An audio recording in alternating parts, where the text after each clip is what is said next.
I know that when I went through fertility problems, and I actually did 4 years, I was not able to get pregnant. It was so hard on me psychologically. It really impacted our sex life because the pressure around it. Welcome to the Egg Whisper Show.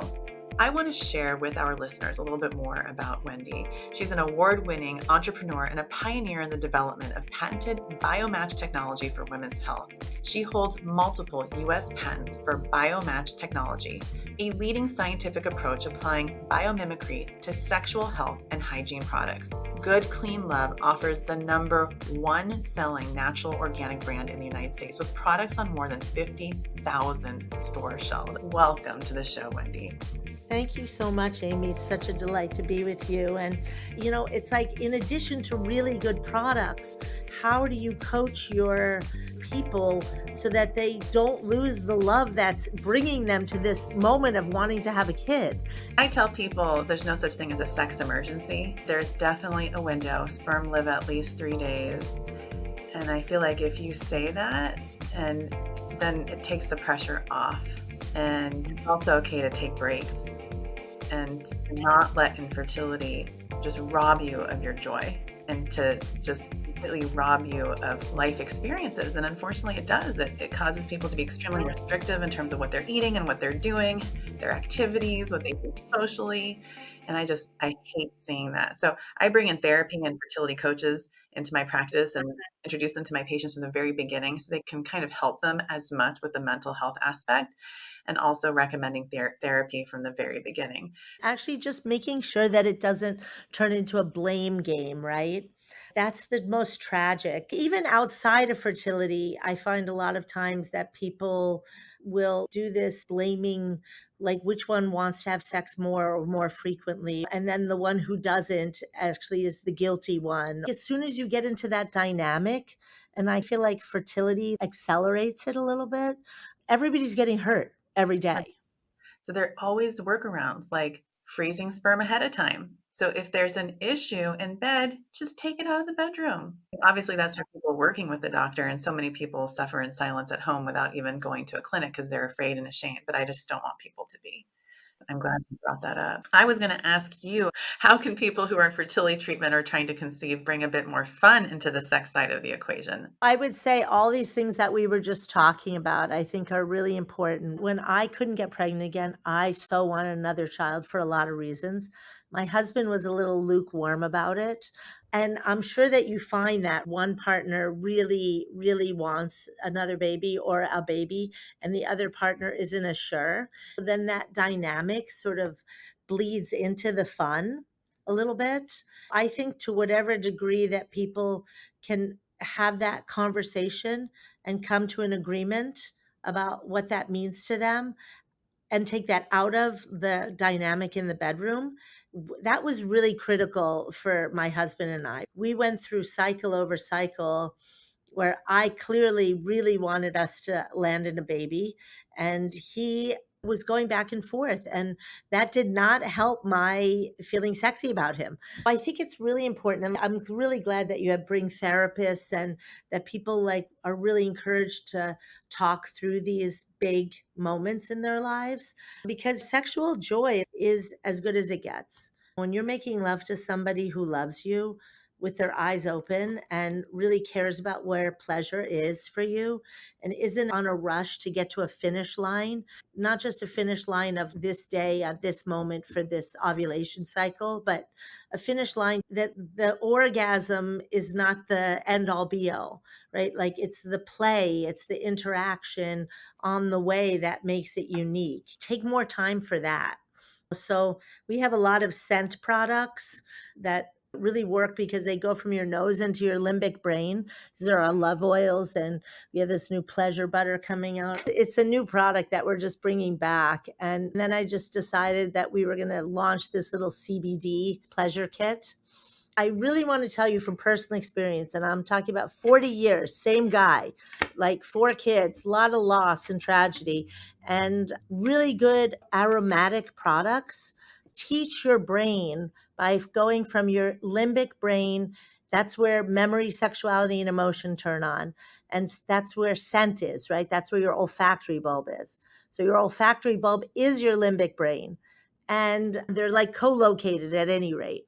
And so that's why memory and scent is so deeply tied, right? Like when you smell a summer day and like you remember when you were 6 years old, these love products are like, oh my God, that's right. I forgot. I really like sex. So it's really good to tie and to make scent pathways, if you will. And it really helps to, like, when you don't have desire, you can't find desire for whatever number of reasons, you can always work with your arousal mechanism. And I have to say that probably alone saved my marriage. Then, of course, I also was really dependent on lubricants, but a lot of people think that lubricant is the end all be all. And really, lubricant is really amazing for the moment when you can't stand it anymore. A lubricant gives you so much time and bandwidth, and also does reduce pain for the women that have entrant pain and other things. But really, the thing that works the most for that is to have a clitoral orgasm. You shouldn't actually be thinking about penetration if you're not already aroused clitorally. And it's sort of weird that I'm saying that as though that's news, but honestly, it is really news for a lot of people. And the other thing that I think is really important to tell people is that your orgasm is yours. Nobody gives that to you, right? Like you share that with somebody else, but it's not like they somehow have some magic wand that like wakes that up in you. No, that is yours to own and to understand and enjoy. But I think those two confusion points, it's like his pleasure matters, but mine doesn't. Like, no, X, Spanish, because it's like literally a sacred moment. I used to call my products that back when I was so naive, sacred moments. Of course, people couldn't stand that. It was just too much. But I think as close as you get to God is when you're like really sharing an incredible orgasmic moment with somebody you love. Love this. I have to ask you a question. How do your children feel when they hear you talking about having sex? My poor children, they grew up on this business, and it was incredibly painful for them when they were in middle school. But when you get out of the car for the soccer game, my son would be like, "You don't have a job, okay? You're just my mom. You're not my coach either. So just be a mom and don't talk about what you do." So there was many chats in the car like that. The funny thing is that I wrote these books, Sex That Works, Love That Works. And then when they would get to college and they would have my book on their nightstand, that was kind of a really great chick magnet, right? The girl would be like, "What's with this book? My mom wrote that book." "What? Your mom wrote that book?" I think it's actually changed for them over time. I'd like to believe they make better decisions about who they're sexual with. Actually, my daughter does our Instagram, and she posted one that was really popular the other day. She said, "Check out if this guy is worth ruining your vaginal pH for." That is perfect. And it's true. I just think that there was a very weird time where sex became so transactional and we somehow thought it was freedom.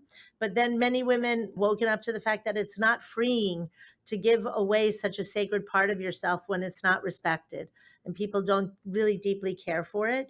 So I'm really happy to see that swinging back and people really deciding that that's like something you really give when somebody knows how you take your coffee. If they don't know how you take your coffee, how could we possibly create a container where we could have amazing sex?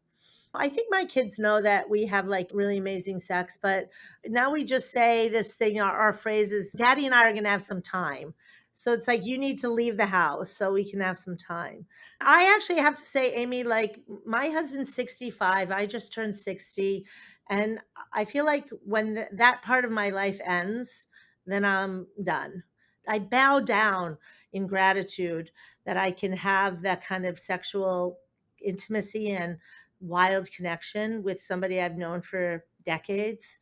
I'm not saying that's a prerequisite, but I do want people to give up this idea that there's a expiration date on your relationship. That's ridiculous. If you want to keep being even just minorly sexual person, like it gets better because you know your body better over time. The truth is that you have to be willing to feel deeply your life. People who cut themselves off from really challenging, difficult emotions, they think they can just separate from that one piece.